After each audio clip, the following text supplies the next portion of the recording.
Hi, good evening. Thank you all so much for joining us. My name is Christine Lundahl, and I am the Artistic Director of the Rogue Valley Symphonic Band. We have a very special program of music prepared for you, all written by very talented American composers.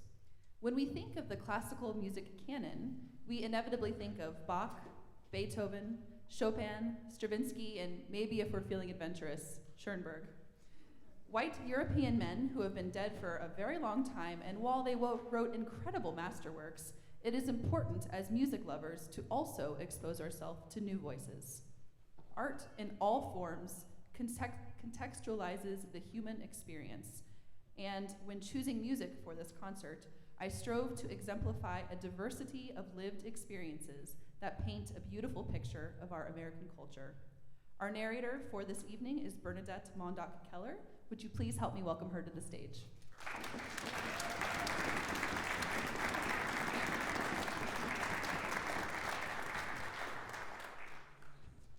Good evening. Our first piece for you today was written by Carolyn Bremer. She studied at the Eastman School of Music and Cal Arts and received a PhD in composition from the University of California, Santa Barbara. Bremer developed into an important figure in experimental music circles with a large catalog of entertaining and sometimes provocative instrumental works that reflect her wit and the skill of a well-trained performer. Her music reflects the concern for political and social issues, which she regarded as central to her work as composer, conductor, and educator. Early Light was written for the Oklahoma City Philharmonic and received its premiere performance in 1995. As you'll hear, the material is largely derived from the Star-Spangled Banner. Bremer, a passionate baseball fan since childhood, drew upon her feelings of happy anticipation at hearing the anthem played before ball games when writing her piece. The slapstick, heard near the end, echoes the crack of the bat on a long home run. Please welcome back to the stage Artistic Director Dr. Christine Lundahl, and enjoy Early Light by Carolyn Bremer.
Major Dwayne S. Milburn is an American composer, conductor, and military officer. He received his PhD in music from UCLA in 2009. Prior to his PhD studies, Major Milburn served as one of the 24 commissioned officer conductors in the United States Army Band program. His assignments included duties as the Associate Bandmaster for the U.S. Continental Army Band, the U.S. Army Band Pershing's Own in Washington, D.C., and the U.S. Army Europe Band and Chorus in Heidelberg, Germany. After completing his PhD, he resumed his military service and currently serves as the commander and conductor of the U.S. Army Europe Band and Chorus in Heidelberg. Milburn wrote the following of this next piece. American Hymnsong Suite is firmly rooted in my family history as church musicians. I grew up singing and playing many different hymns, including the 4 tunes featured in this work. The final impetus to compose this particular treatment came during the course of an organ concert in Atlanta, Georgia. One section of the program featured innovative settings of 3 hymns. The ongoing goal of this piece is to introduce all listeners to the richness of our American musical heritage. Please enjoy American Hymnsong Suite by Major Dwayne S. Milburn.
than 3 decades, the works of Grammy-nominated and Latin Grammy winner Roberto have been part of the repertoire of many of the leading orchestras, ensembles, and festivals in the USA and Europe.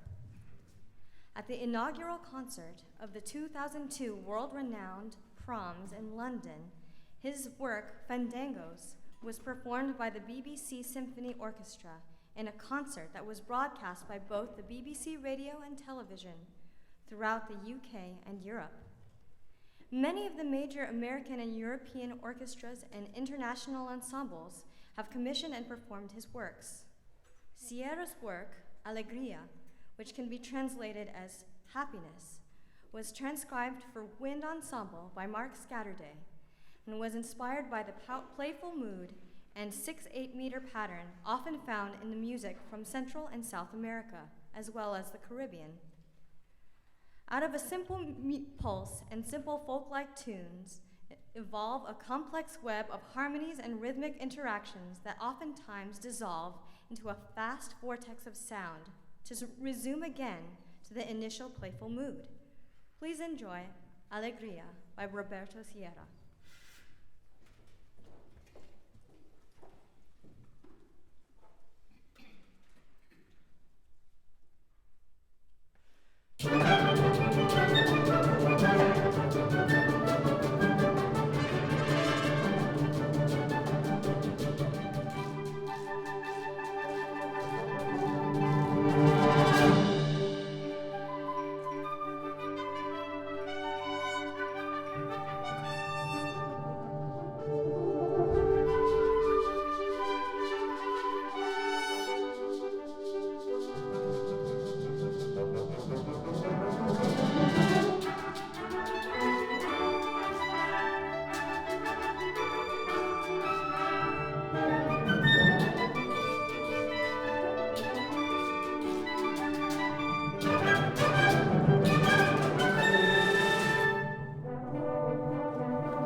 Called alluring and wildly inventive, by the New York Times, the music of American composer Viet Cuong has been performed on 6 continents by musicians and ensembles such as the New York Philharmonic, St. Paul Chamber Orchestra, So Percussion, Alarm Will Sound, Atlanta Symphony, Sandbox Percussion, Albany Symphony, Prism Quartet, and Dallas Winds, among many others. Cuong holds degrees from Princeton University, the Curtis Institute of Music, and Peabody Conservatory. A 2010 article published in Nature Physics details an experiment in which scientists were able to successfully melt a diamond and, for the first time, measure the temperature and pressure necessary to do so. When diamonds are heated to very high temperatures, they don't melt. They simply turn into graphite, which then melts. The extreme temperature and pressure used in this experiment are found on Neptune and Uranus, and scientists therefore believe that seas of liquid diamond are possible on these 2 planets. As the scientists were melting the diamonds, they saw floating shards of solid diamond forming in the pools, just like icebergs in our ocean. Imagine distant planets with oceans of liquid diamond filled with bergs of sparkling solid diamonds drifting in the tide. These theories are obviously all conjecture, but this alluring imagery provided heaps of inspiration for Diamond Tide, which utilizes the melting sounds of metallic water percussion and trombone glissandi throughout. Please enjoy Diamond Tide by Viet Cuong.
Valerie Coleman is regarded by many as an iconic artist who continues to pave her own unique path as a composer, Grammy-nominated fluidist, and entrepreneur. Highlighted as one of the top 35 women composers by the Washington Post, she was named Performance Today's 2020 Classical Woman of the Year, an honor bestowed to an individual who has made a significant contribution to classical music as a performer, composer, or educator. Former flutist of the Imani Winds, Coleman is the creator and founder of this acclaimed ensemble whose 24-year legacy is documented and featured in a dedicated exhibit at the Smithsonian National Museum of African American History and Culture in Washington, D.C. Roma was written to depict the language of the Romani people.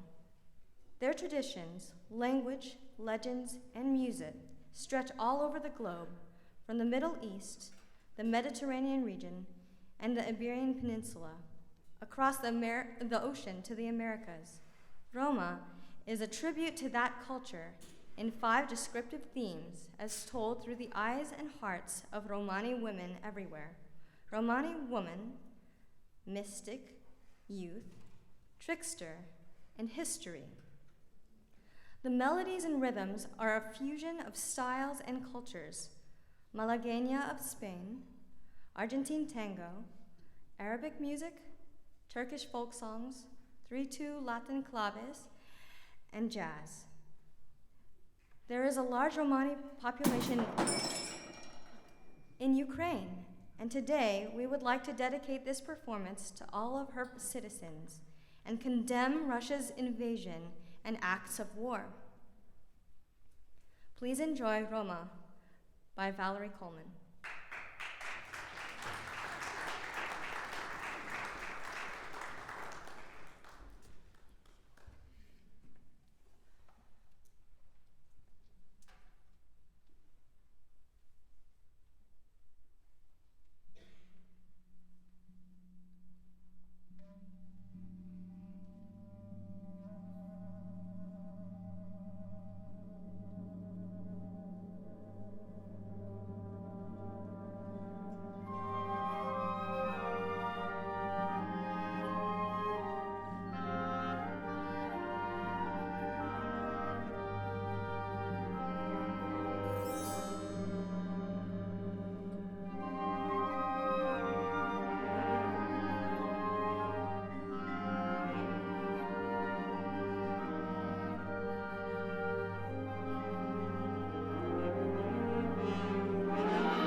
goodness, sorry, I'm a little sweaty here.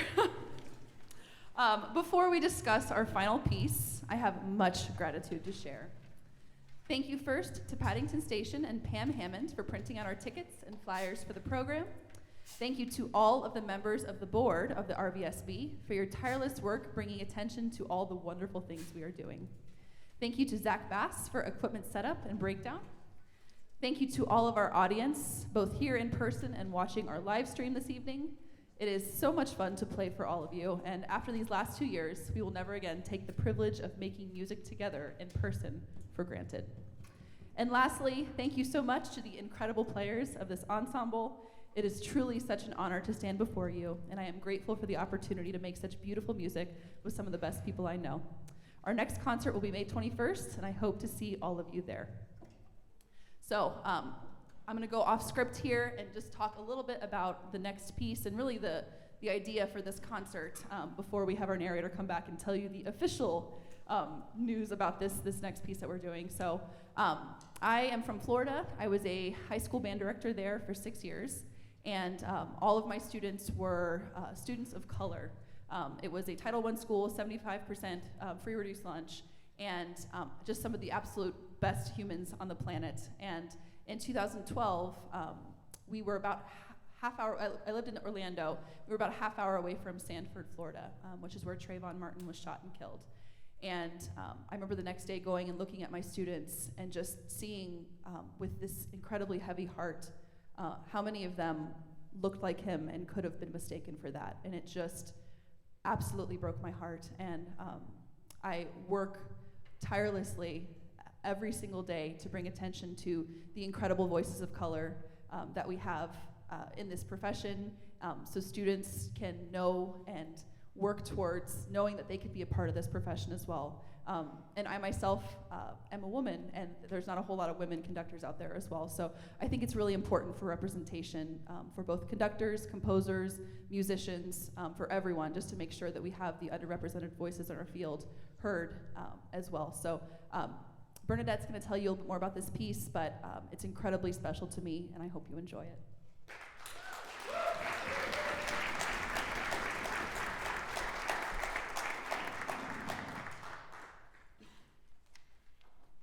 Hailed by Herbie Hancock as showing great promise as a new voice in the further development of jazz in the future, educator, arranger, and award-winning composer Omar Thomas has created music extensively in the contemporary jazz ensemble idiom. It was while completing his Master of Music degree that he was appointed the position of Assistant Professor of Harmony at Berklee College of Music at the surprisingly young age of 23. Now a Yamaha Master Educator, he is currently an Assistant Professor of Composition and Jazz Studies at the University of Texas at Austin. Of Our New Day Begun was written to honor the 9 beautiful souls who lost their lives to a callous act of hatred and domestic terrorism on the evening of June 17, 2015, while worshiping in their beloved sanctuary, the historic Emmanuel African Methodist Episcopal Church, affectionately referred to as Mother Emmanuel, in Charleston, South Carolina. Of the work, Omar Thomas said, "My greatest challenge in creating this work was walking the line between reverence for the victims and their families and honoring my strong, bitter feelings towards both the perpetrator and the segments of our society that continue to create people like him. I realized that the most powerful musical expression I could offer incorporated elements from both sides of that line, embracing my pain and anger while being moved by the displays of grace and forgiveness demonstrated by the victims' families. Historically, Black Americans have, in great number, turned to the church to find refuge and grounding in the most trying of times. Thus, the musical themes and ideas for Of Our New Day Begun are rooted in the Black American church tradition. The piece is anchored by James and John Johnson's time-honored song, Lift Every Voice and Sing, known endearingly as the Negro National Anthem, and peppered with blues harmonies and melodies. Singing, stomping, and clapping are also prominent features of this work, as they have always been a mainstay of Black music traditions, and the inclusion of the tambourine in these sections is a direct nod to Black worship services. Please enjoy Of Our New Day Begun by Omar Thomas.